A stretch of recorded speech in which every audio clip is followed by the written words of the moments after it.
Do you feel the vibes?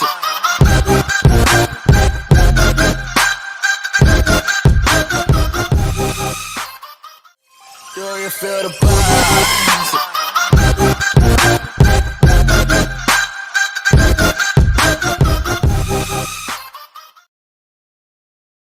Assalamualaikum warahmatullahi wabarakatuh. Kali ini kita berjumpa di channel The Hit Video. Di channel ini akan membahas berbagai materi pendidikan yang dapat bermanfaat bagi teman-teman sekalian ya. Maka dari itu, ikutin terus channel ini. Di video kali ini, saya akan membahas materi mengenal akuntansi dasar dan cara membuat jurnal umum. Sebelum membahas materi ini, silakan untuk share, like, and subscribe agar dapat bermanfaat bagi teman-teman sekalian. Dan jika ada pertanyaan, silakan untuk ditanyakan di kolom komentar ya. Saya akan menjawab setiap pertanyaan dari teman-teman sekalian. Saya juga menerima kritik dan saran untuk channel ini loh, agar channel ini dapat berkembang menjadi lebih baik. Oke, kita mulai saja pembahasannya ya. Oke, yang pertama kali kita bahas adalah tentang materi akuntansi ya, mengenal bagaimana akuntansi itu. Akuntansi adalah proses untuk mencatat, meringkas, menganalisis, dan melaporkan data yang berkaitan dengan transaksi keuangan di dalam perusahaan. Jadi, transaksi yang terjadi di dalam perusahaan semuanya harus tercatat ya. Jadi semuanya harus dicatat. Kemudian dari semua transaksi itu kemudian diringkas ya, diringkas melalui proses akuntansi, yaitu dengan adanya dengan pembuatan jurnal, buku besar ya, sampai kemudian neraca lajur. Kemudian baru kita dapatkan yang namanya hasil akhir, yaitu laporan keuangan. Nah, laporan keuangan ini merupakan data kumpulan dari semua transaksi yang terjadi di dalam perusahaan selama satu periode akuntansi ya. Jadi nanti yang laporan keuangan inilah yang akan kita berikan kepada pihak-pihak yang berkepentingan. Itu yang dimaksud dengan akuntansi ya, yaitu merupakan proses mencatat. Jadi semua transaksi tercatat, kemudian diringkas dan dianalisis serta dilaporkan hasil akhirnya, yaitu dalam bentuk laporan keuangan. Di dalam akuntansi mengenal persamaan akuntansi. Nah, persamaan akuntansi ini adalah harta sama dengan utang plus modal. Atau aktiva sama dengan pasiva. Artinya harta masuk dalam kelompok aktiva, utang dan modal masuk dalam kelompok pasiva. Kemudian setelah kita mengenal persamaan akuntansi, kita juga mengenal namanya siklus akuntansi. Ini berbeda ya. Siklus akuntansi itu terdiri dari proses transaksi sampai dengan didapatnya laporan keuangan tahap akhir. Jadi kita bahas satu-satu ya. Prosesnya dimulai dari transaksi ya. Transaksi itu adalah suatu kegiatan yang dilakukan seseorang atau perusahaan yang menimbulkan perubahan terhadap harta atau keuangan yang dimiliki. Apakah bertambah atau berkurang? Nah, itu namanya transaksi ya.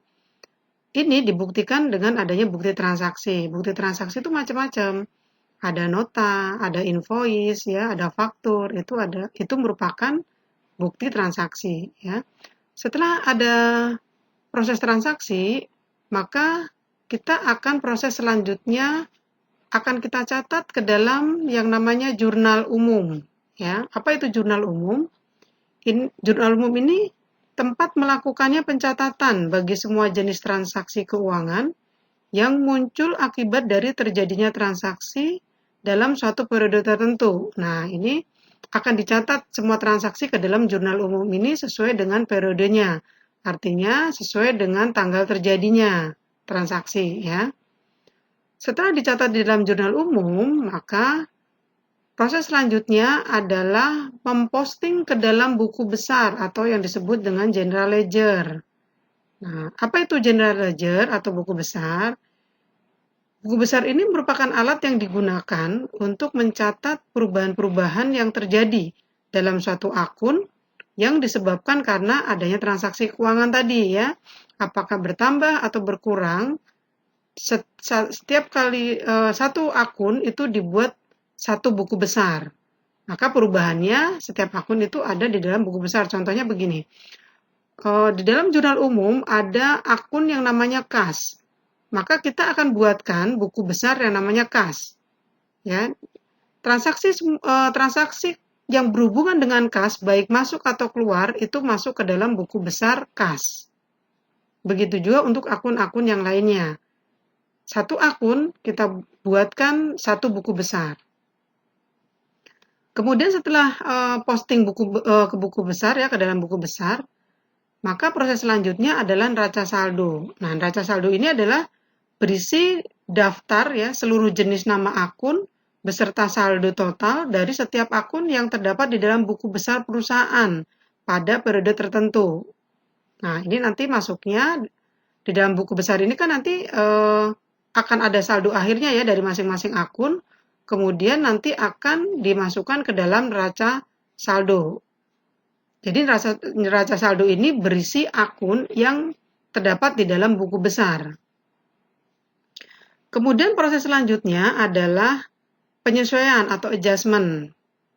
Ya, apa itu penyesuaian? Ini merupakan ayat jurnal yang dibuat untuk menyesuaikan saldo-saldo rekening yang ada di dalam neraca saldo menjadi saldo yang sebenarnya sampai dengan akhir periode akuntansi. Nah, ini ya. Ini yang disebut dengan penyesuaian. Nah, setelah ada proses penyesuaian, maka proses selanjutnya adalah kita akan buat yang namanya neraca lajur atau working sheet.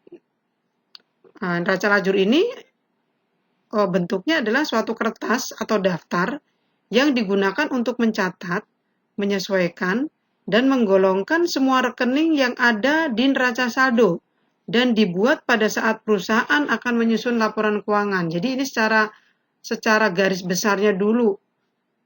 Ya, jadi bahasanya itu sebetulnya di dalam neraca lajur ini sudah tertuang isi dari laporan keuangan, hanya dia masih menjadi satu dalam satu working sheet tadi ya. Jadi dari akun neraca maupun akun laba rugi itu masih jadi satu dalam satu working sheet gitu kan. Nanti setelah kita selesai, kita menyelesaikan neraca lajur ya, membuat neraca lajur, maka kita akan mendapatkan proses akhir yang namanya laporan keuangan. Nah, laporan keuangan ini utamanya itu terdiri dari neraca atau balance sheet, laba rugi atau profit and loss, kemudian perubahan modal atau statement of owner capital. Di dalam akuntansi ada penggolongan rekening. Penggolongan rekening ini terdiri dari rekening aktiva, hutang, modal, prive atau prive ya, pendapatan, dan biaya. Oke, sekarang kita bahas satu-satu ya. Oke, yang pertama penggolongan rekening aktiva ya. Aktiva ini terdiri dari aktiva lancar dan aktiva tetap. Aktiva lancar adalah harta yang mudah untuk dicairkan. Jadi ini harta yang kalau pada saat perusahaan itu membutuhkan dana, maka harta ini mudah untuk sekali dicairkan. Terdiri dari rekening kas, bank, piutang dagang, persediaan, uang muka sewa yang dibayar di muka, dan lain-lain. Ya. Kemudian yang kedua adalah aktiva tetap. Aktiva tetap adalah harta yang apabila dicairkan membutuhkan waktu yang lama.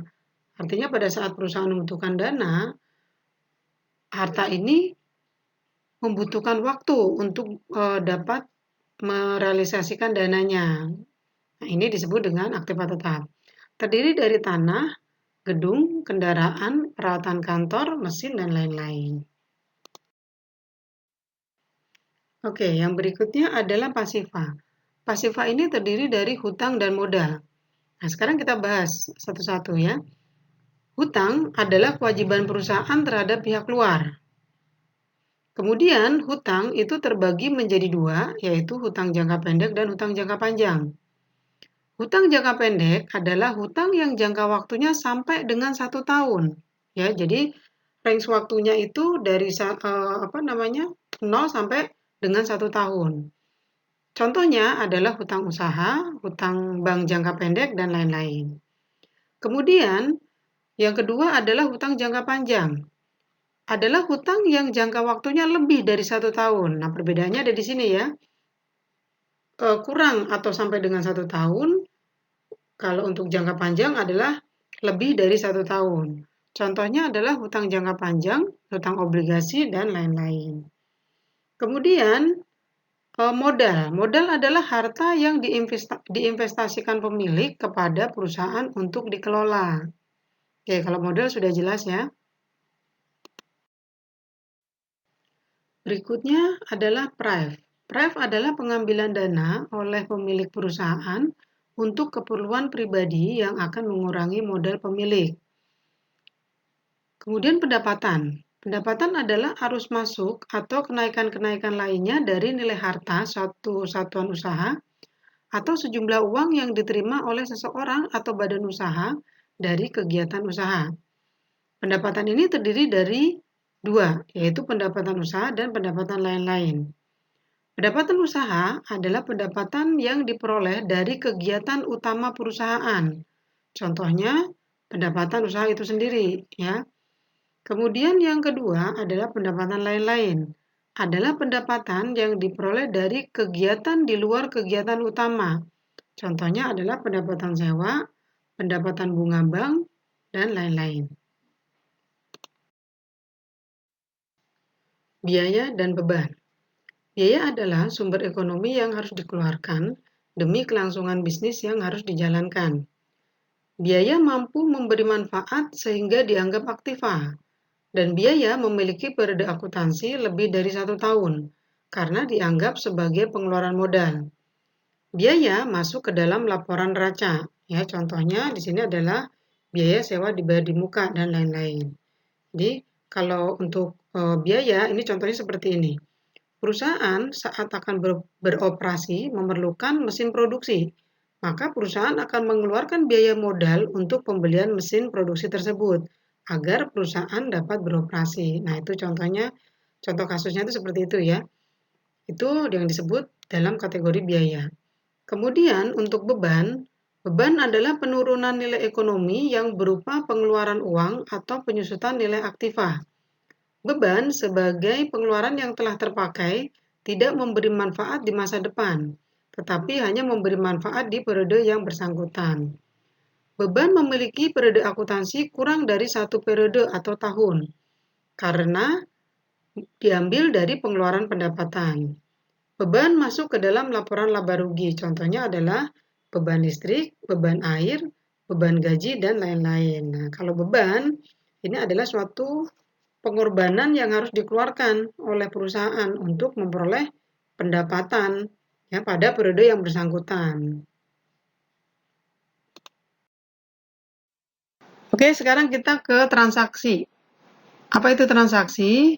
Kesepakatan atau perjanjian dua pihak di mana salah satu pihak menjual barang atau jasa dan pihak lain membeli barang atau jasa atau kejadian yang dapat mempengaruhi posisi keuangan dari suatu badan usaha. Itu namanya transaksi ya.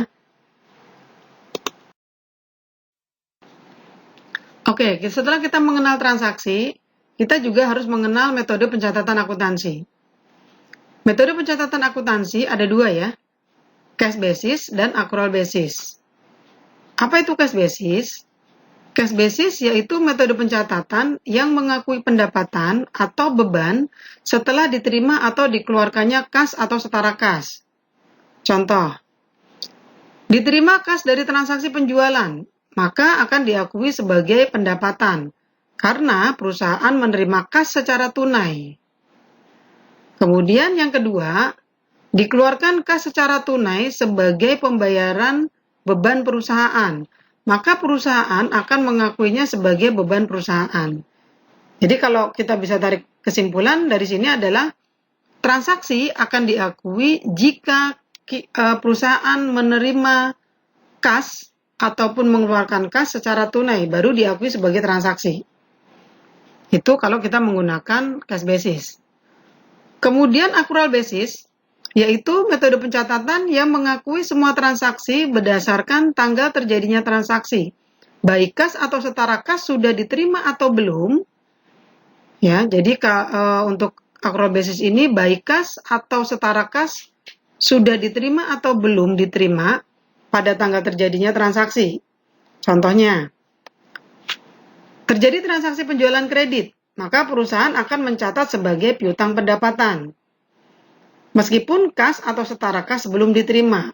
Ya, kalau terjadi penjualan kredit, tentunya perusahaan tidak langsung menerima kasnya. Tetapi ini sama perusahaan tetap diakui sebagai transaksi dan harus dicatat. Kemudian yang kedua, terjadi transaksi pembelian. Maka perusahaan akan mengakui sebagai transaksi pembelian saat terjadinya transaksi. Ya, yang dimaksud di sini adalah pembelian kredit ya. Kalau pembelian kredit itu kan berarti kita perusahaan belum mengeluarkan kas dan diakui sebagai hutang. Makanya di dalam metode accrual basis, semua transaksi yang sudah terjadi, baik kas itu diterima atau belum, tetap diakui sebagai transaksi dan harus tercatat. Nah, itu accrual basis. Mana yang terbaik? Ini tergantung daripada perusahaan mau menggunakan metode yang cash basis atau accrual basis. Oke, setelah kita memahami metode pencatatan akuntansi, berikutnya kita ke materi jurnal umum.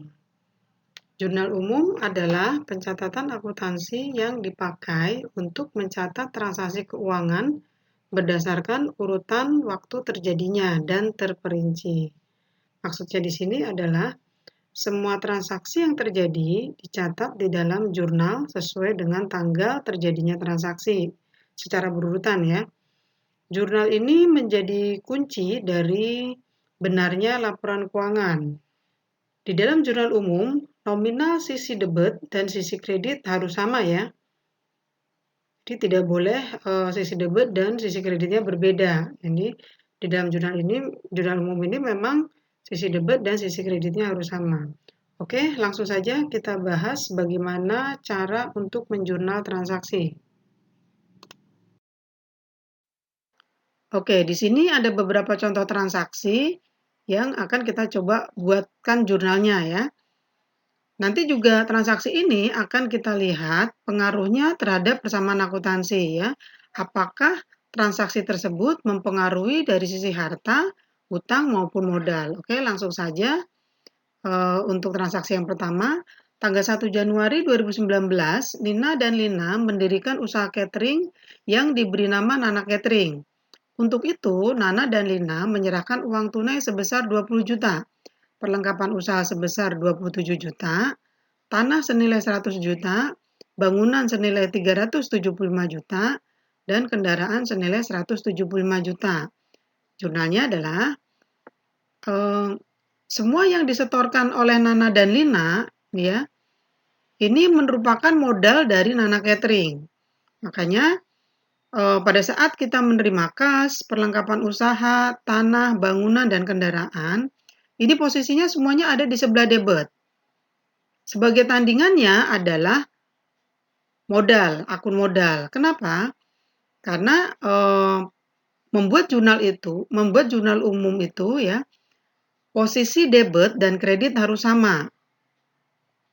Maka pada saat ada penerimaan, ini ya, ada penerimaan kas, perlengkapan, tanah, bangunan, dan kendaraan, ini posisinya ada di sebelah debit.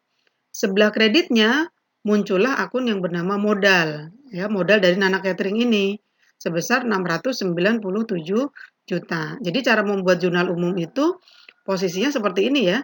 Posisinya untuk untuk posisi debit itu menjorok ke kiri ya, sedangkan posisi modal yaitu posisi kredit itu menjoroknya ke kanan. Ini cara membuat jurnal yang benar. Jadi harus dibedakan antara posisi debit dan posisi kreditnya. Tidak boleh disamakan ya satu baris ya, itu nggak boleh. Jadi harus dibedakan antara posisi debit dan posisi kreditnya. Nah, sekarang kita lihat di pengaruhnya di persamaan akuntansi. Yang disetorkan tadi sebetulnya pengaruhnya di mana nih? Di persamaan akuntansi. Karena persamaan akuntansi itu adalah harta sama dengan utang plus modal ya. Oke, sekarang kita lihat. Kas perlengkapan usaha, tanah, bangunan, dan kendaraan ini menambah harta dari Nana Catering.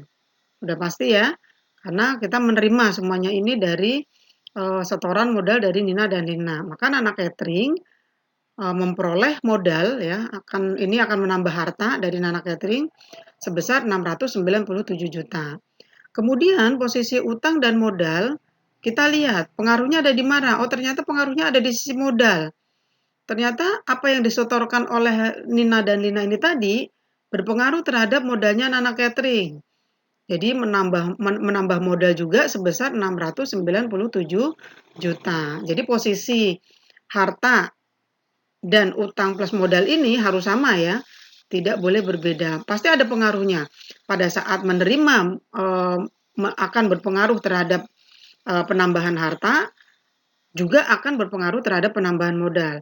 Pada saat kita mengeluarkan kas, misalkan gitu ya, ada pembelian atau apa, itu akan mengurangi dari sisi harta, juga akan mengurangi dari sisi modal. Nah, itulah pengaruh transaksi yang bisa kita lihat di persamaan akuntansi. Jadi, apakah transaksi tersebut menambah atau mengurangi harta ya, juga menambah atau mengurangi dari sisi hutang dan modal. Oke ya. Kita lanjutkan ke contoh berikutnya. Oke, untuk contoh yang kedua ya, transaksi tanggal 4 Januari 2019 diterima pesanan 350 box nasi. Per boxnya itu adalah 25.000 dari PT ABC untuk acara gathering ya. PT ABC menyerahkan uang muka sebesar 2 juta. Sisanya akan dibayarkan setelah pesanan dikirim. Nah, jurnalnya adalah pada saat kita menerima kas, maka posisi kas ada di sebelah debit ya sebesar 2 juta. Karena ini pemesanan menggunakan DP, maka tidak seluruhnya dibayarkan oleh PT ABC.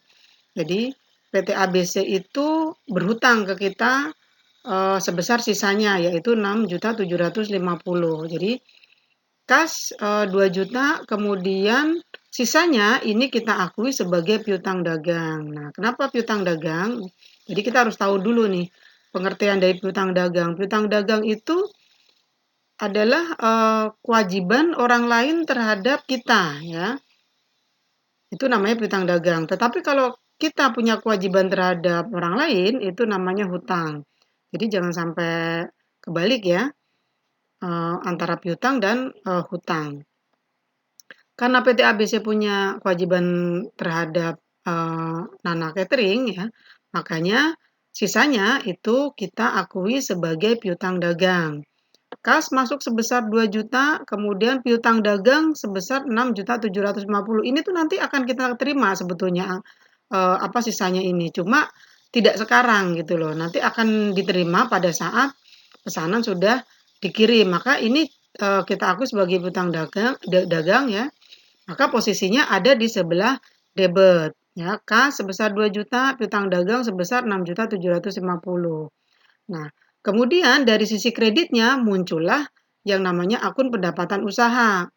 Jadi semua yang dipesan oleh PT ABC ini merupakan pendapatan usaha dari Nana Catering. Maka di sisi kredit muncul akun pendapatan usaha sebesar 8.750.000. Nah, ini ya. Jadi mengapa kok pendapatan usaha ada di sebelah kredit? Nah, jadi di dalam akuntansi itu mengenal yang namanya saldo normal. Saldo normal itu artinya posisi debit dan posisi kredit itu harus seimbang. Tidak boleh berbeda. Makanya pada saat ada kas masuk, kemudian ada piutang dagang sebesar 6.750.000, maka muncullah di sisi kredit itu akun yang bernama pendapatan usaha sebesar 8.750.000. Nah, sekarang kita lihat pengaruhnya di persamaan akuntansi ya. Pada saat kita menerima kas, maka pengaruhnya pasti akan menambah harta sebesar 2 juta. Piutang dagang pun sebetulnya menambah harta, karena ini sebetulnya pendapatan yang belum kita terima. Jadi kita terimanya itu nanti pada saat pesanan sudah dikirim. Tetap saja ini merupakan penambahan dari harta. Makanya di posisi harta ini akan menambah sebesar 8.750.000. Nah, kalau Nana Catering ini menambah harta ya sebesar 8.750.000 karena ada pesanan tadi, maka modal pun akan bertambah sebesar 8.750.000. Nah, ini ya pengaruhnya di sini. Jadi sisi harta harus sama dengan sisi utang dan modal. Nah, ini ya seimbang. Kemudian yang berikutnya ya, contoh berikutnya tanggal 6 Januari 2019 dibeli bahan-bahan untuk membuat pesanan sebesar 4.500.000. Jurnalnya adalah akun yang terjadi di transaksi ini adalah beban bahan catering gitu ya, beban bahan-bahan catering. Ya, beban bahan-bahan catering ini tentunya kita mengeluarkan kas ya, karena kita mengeluarkan kas maka posisi kas harus ada di sebelah kredit karena kita mengeluarkan kas. Nah, beban bahan catering ada di posisi debit. Itu ya. Jadi beban bahan catering ini ada di posisi debit dan kas ini ada di sebelah kredit. Kita lihat di persamaan akuntansinya ya, pengaruhnya terhadap persamaan akuntansi. Beban bahan catering sebesar 4.500.000. Tentunya karena kita mengeluarkan kas untuk beli bahan ini akan mengurangi daripada harta Nana Catering sebesar 4.500.000. Karena kita mengurangi harta sebesar 4.500.000, maka modal pun juga akan berkurang sebesar 4.500.000. Nah, ini ya, posisinya sama antara harta posisi harta dan utang plus modal ini posisinya tetap sama. Oke, kita ke contoh berikutnya ya. Tanggal 7 Januari 2019 diterima pesanan dari Nyonya Dita untuk acara pernikahan senilai 25 juta. Untuknya Nyonya Dita menyerahkan DP sebesar 10 juta. Sisanya akan dibayar setelah acara selesai. Nah, ini jurnalnya sama dengan jurnal di transaksi sebelumnya ya. Ada kas dan piutang yang muncul, kemudian kreditnya adalah pendapatan. Ini juga posisinya sama ya. Kita lihat di persamaan akuntansinya juga posisinya sama. Ini transaksinya sama dengan yang sebelumnya. Kemudian tanggal 10, maaf. Tanggal 10 Januari 2019 dibayar beban air sebesar 375.000. Jurnalnya adalah beban air pada kas. Ini juga sama jurnalnya seperti pada saat transaksi pembelian bahan catering. Jadi ada beban pada posisi debit dan kasnya ada di posisi kredit. Nah, di sini juga dari persamaan akuntansi beban akan mengurangi harta karena kita mengeluarkan kas sebesar 375, maka modal pun juga akan berkurang sebesar 375. Berikutnya tanggal 12 Januari 2019. Dikirim pesanan tanggal 4 Januari 2019 dari PT ABC. Jurnalnya ya, jadi dari transaksi ini akun yang muncul adalah kas dan piutang dagang. Nah, transaksi ini berkaitan dengan transaksi pada tanggal 4 Januari. Pada saat itu PT ABC mempunyai hutang terhadap Nana Catering. Makanya pada saat dilakukan pembayaran oleh PT ABC muncul akun kas sebesar 6.750.000. Artinya kita menerima kas sebesar 6.750.000. Kemudian pada saat PT ABC mempunyai kewajiban terhadap Nana Catering, posisi piutang dagang ini ada di posisi debit. Tetapi pada saat PT ABC kemudian melunasinya, posisi piutang dagang harus berada di sisi kredit. Jadi pada saat PT ABC mempunyai hutang terhadap Nana Catering, posisinya ada di sebelah debit. Pada saat PT ABC melunasi, piutangnya harus berada di sebelah kredit karena piutang dagang ini kan sudah dibayarkan, dilunasi, jadi harus dienolkan. Maka posisinya ada di sebelah kredit sebesar 6.750.000. Kemudian dari sisi persamaan akuntansi ya, kita lihat pada saat menerima kas ini akan ada penambahan harta. Ini sebetulnya hanya menjelaskan transaksi yang terjadi di tanggal 4 Januari ya. Jadi kas yang belum diterima tadi sebagai piutang dagang itu kan juga menambah harta. Jadi pada saat ada pelunasan, maka harta bertambah sebesar 6.750.000. Posisi piutang juga akan menambah modal. Kemudian transaksi tanggal 15 Januari 2019 dibayar beban asuransi kecelakaan kerja sebesar 1.200.000 untuk masa 1 tahun. Jurnalnya adalah transaksi ini muncul akun yang namanya beban asuransi. Kemudian karena kita membayar secara tunai, maka kas ada di posisi kredit sebesar 1.200.000. Kemudian kita lihat dari sisi persamaan akuntansinya ya. Beban asuransi ini jelas mengurangi harta karena kita mengeluarkan kas. Karena kita mengeluarkan kas, maka modal pun juga berkurang sebesar 1.200.000.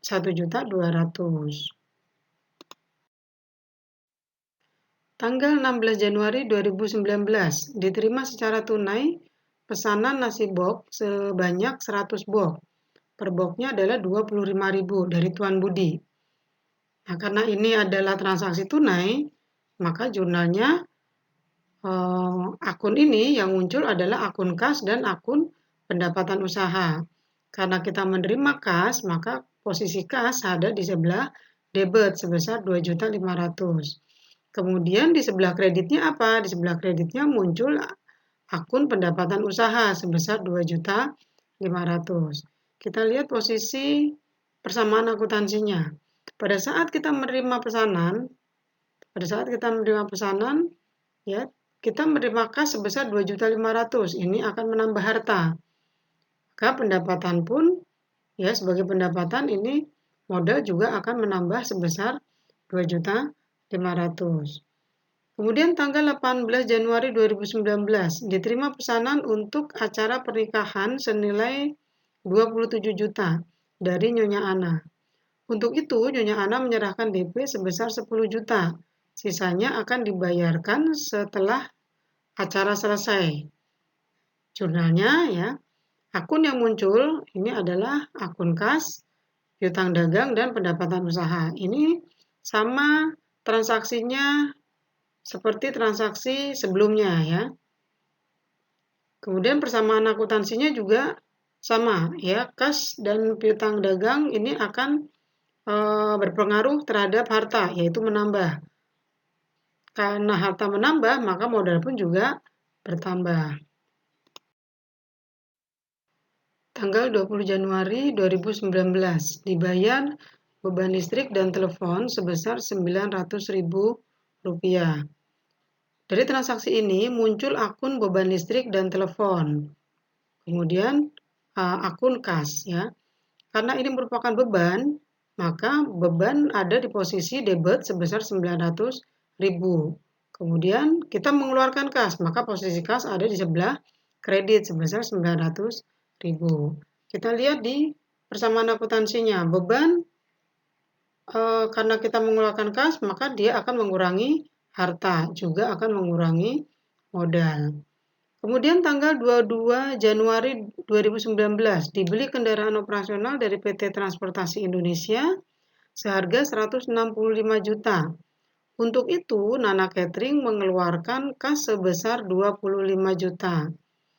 Dari transaksi ini muncul akun yang namanya akun kendaraan. Ya, kendaraannya yang kita beli seharga 165 juta. Maka posisi kendaraan ada di sebelah debit, karena jelas dia menambah harta. Kemudian, pada saat pembelian, Nana Catering mengeluarkan kas sebesar 25 juta, maka posisi kas ada di sebelah kredit sebesar 25 juta. Sisanya adalah sebagai hutang leasing, ya, sebesar 140 juta. Karena apa? Karena kita punya kewajiban terhadap orang lain.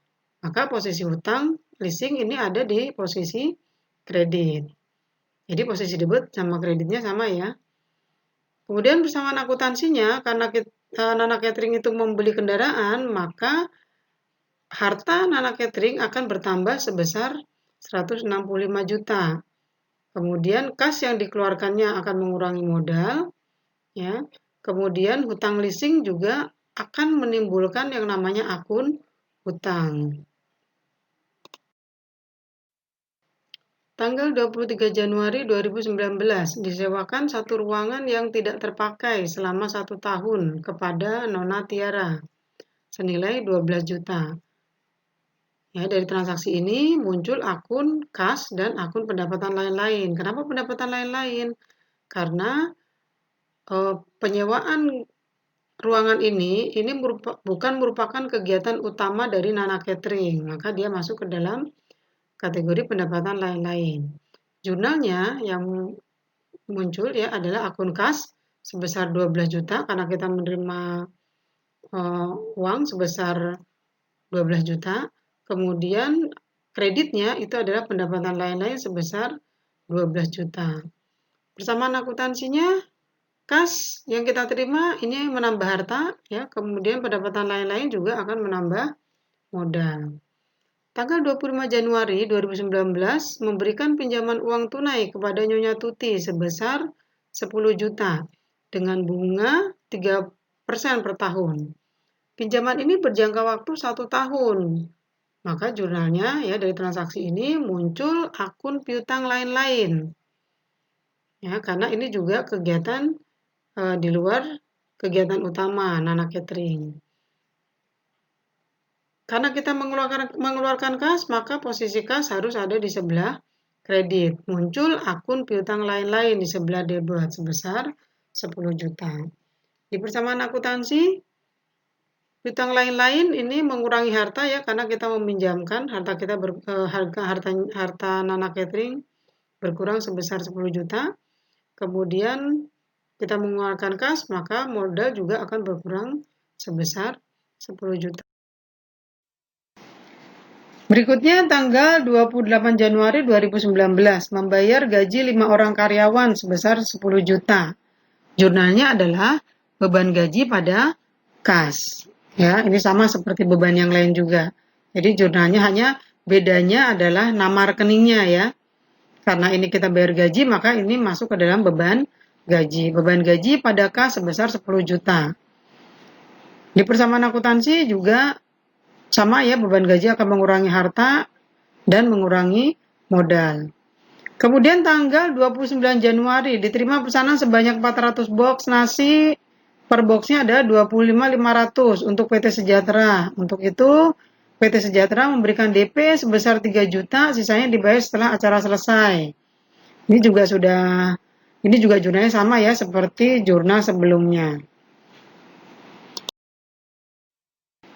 Kemudian tanggal 1 Februari 2019 diterima pesanan 150 box nasi sebesar 20.000 ya dari Tuan Ahmad yang akan dibayar saat acara selesai. Jurnalnya adalah piutang dagang pada pendapatan. Nah, kalau ini tidak memberikan DP juga tidak membayar secara tunai. Jadi artinya benar-benar Tuan Ahmad ini hanya pesan saja.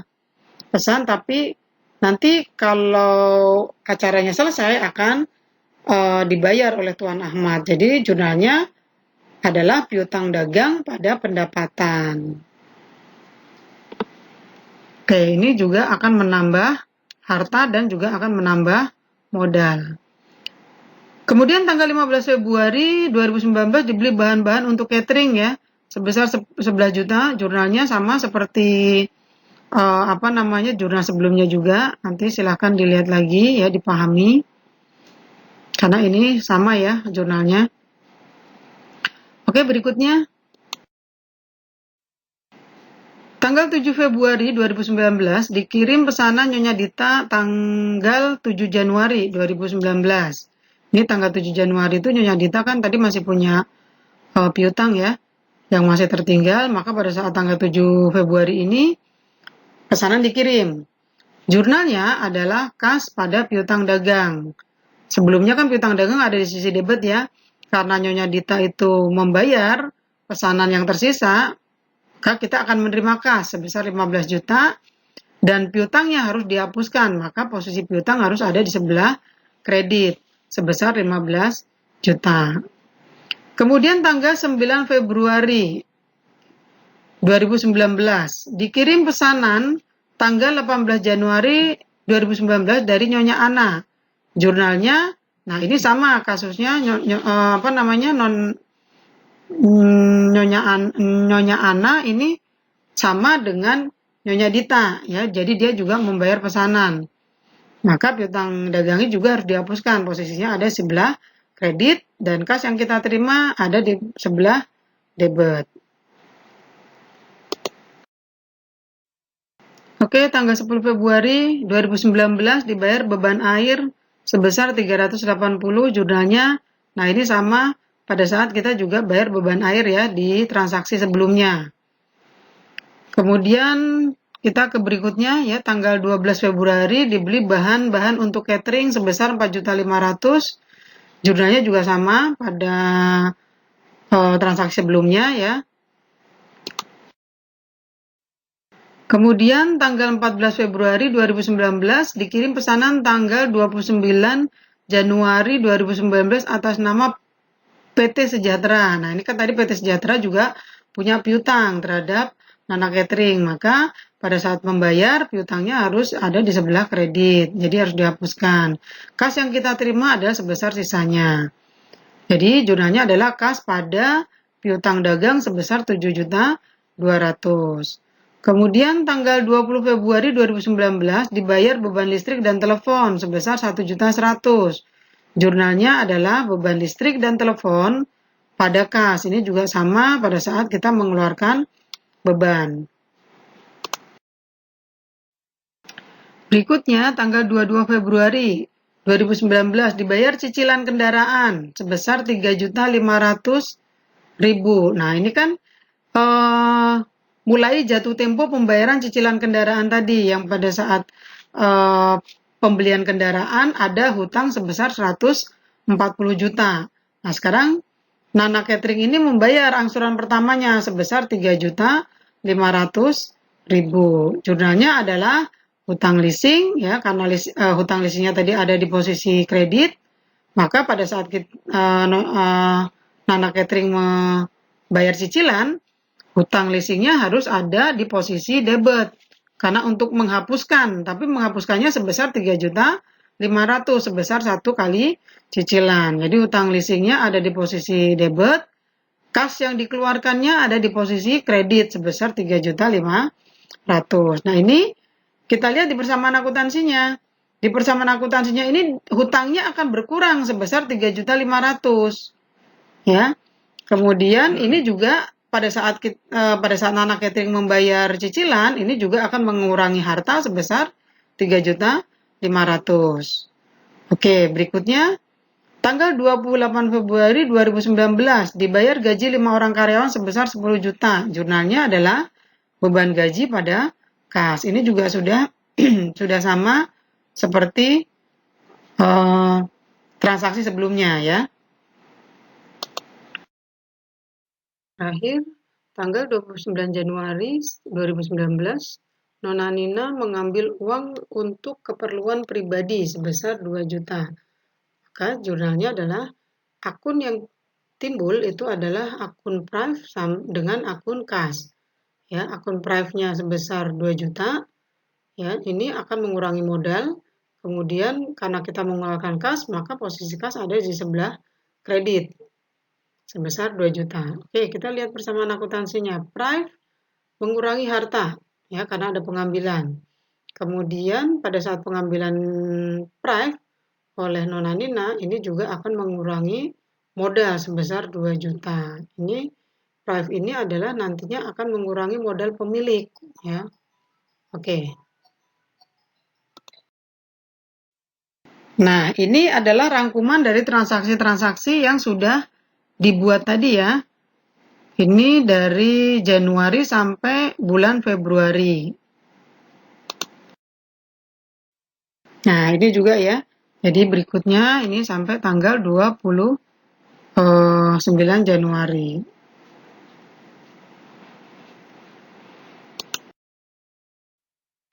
Oke ya, itu tadi pembahasan tentang akuntansi dan cara membuat jurnalnya. Kunci dari membuat jurnal yang benar itu adalah dengan memahami transaksinya ya. Jurnal bukan sekedar antara sisi debit dan kredit harus sama, karena sama itu belum tentu benar. Yang benar adalah dengan cara kita memahami transaksinya. Apakah transaksi tersebut berpengaruh dari sisi harta, utang, maupun dari sisi modalnya? Nah, itu ya yang utama di situ. Oke ya, sampai ketemu lagi di video selanjutnya yang akan membahas tentang bagaimana cara membuat buku besar dan memposting ke dalam buku besar, dan bagaimana cara membuat neraca saldonya. Jika ada yang belum jelas dan ada yang ingin dipertanyakan, silakan ditulis di kolom komentar ya, dan saya akan menjawab setiap pertanyaannya. Sampai ketemu lagi di video selanjutnya. Terima kasih. Wassalamualaikum warahmatullahi wabarakatuh. Is it